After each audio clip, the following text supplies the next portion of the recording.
आज हमारा नया चैप्टर इलेक्ट्रिकल सर्किट्स, वैद्युत परिपथ। इससे पहले हमारा चैप्टर आपने पढ़ा वैद्युत चालन। वैद्युत चालन में आपने पढ़ा कि विद्युत का प्रवाहित होना। विद्युत का प्रवाहित होती है जब आवेश प्रवाहित होता है, अर्थात जब आवेश वहां गतिशील होते हैं तो आवेश प्रवाह की दर को कहते हैं विद्युत धारा। तो जब विद्युत प्रवाहित होगी, विद्युत धारा प्रवाहित होगी, तो उसको प्रवाहित करने के लिए परिपथ बनाया जाता है वैद्युत, जिसे कहते हैं वैद्युत परिपथ। अर्थात विभिन्न वैद्युत उपकरणों को, विभिन्न प्रकार के वैद्युत उपकरणों को, वैद्युत उपकरण आप जानते हैं टीवी, कंप्यूटर, बल्ब, पंखा, फ्रिज, तो विभिन्न वैद्युत उपकरणों को संयोजित करके वैद्युत प्रवाह के लिए जो परिपथ बनाया जाता है उसे कहते हैं वैद्युत परिपथ। अब वैद्युत चालन हो गया। तो वैद्युत चालन का मतलब विद्युत धारा कब प्रवाहित होती है? जब आवेशवाहक गतिशील होंगे। आवेशवाहक गतिशील कब होंगे? जब उन पर बल लगेगा। और बल कब लगेगा? जब वैद्युत क्षेत्र होगा। तो धारा प्रवाहित करने के लिए हमसे पहले हमको चाहिए विभवांतर। तो विभवांतर किसके द्वारा लगता है? बैटरी द्वारा या सेल द्वारा। तो पहला टॉपिक है आपके पास वैद्युत सेल। वैद्युत सेल आप जानते हैं ऐसी युक्ति होती है जो रासायनिक ऊर्जा को विद्युत ऊर्जा में बदलती है। रासायनिक ऊर्जा को विद्युत ऊर्जा में बदलती है। इसमें क्या होता है? एक बर्तन होता है, कांच का हो सकता है, प्लास्टिक का हो सकता है, जिसे कहते हैं वोल्टामीटर। इसमें वैद्युत अपघट्य है। अब रसायन विज्ञान में आपने पढ़ा होगा इलेक्ट्रोलिसिस। इसमें वैद्युत अपघट्य पदार्थ, रासायनिक पदार्थ का विलयन बनाया जाता है, जिसे कहते हैं वैद्युत अपघट्य। और इस विलयन में, इस घोल में क्या होता है? दो छड़ें रखी जाती है, एक पॉजिटिव का कार्य करती है और एक नेगेटिव का। एक को एनोड हो गया, दूसरा क्या हो गया? कैथोड। जब इन छड़ों पर हम कोई चालक तार जोड़ देते हैं तो उस चालक तार में धारा प्रवाहित होने लगती है।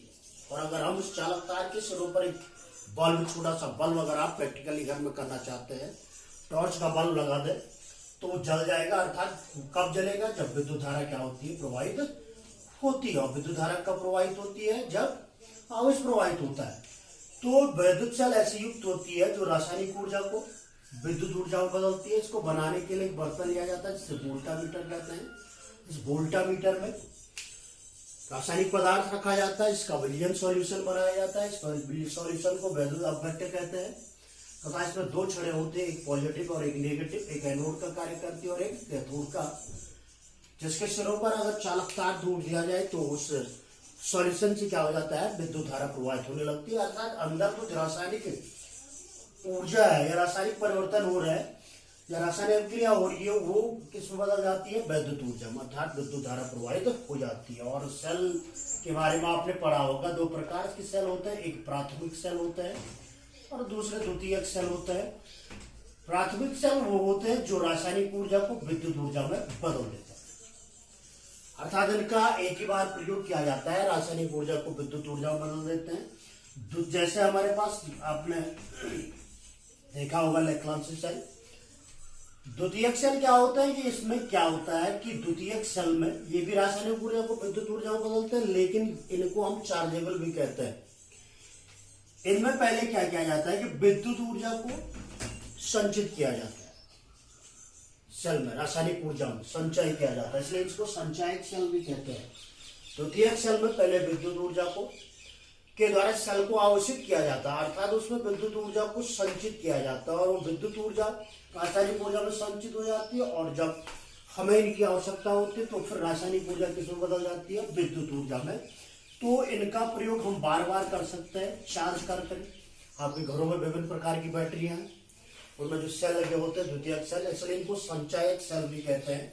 तो ये दो प्रकार के सेल है, प्राथमिक सेल और द्वितीयक सेल। अगला टॉपिक है बच्चों आंतरिक प्रतिरोध। आंतरिक प्रतिरोध में क्या होता है?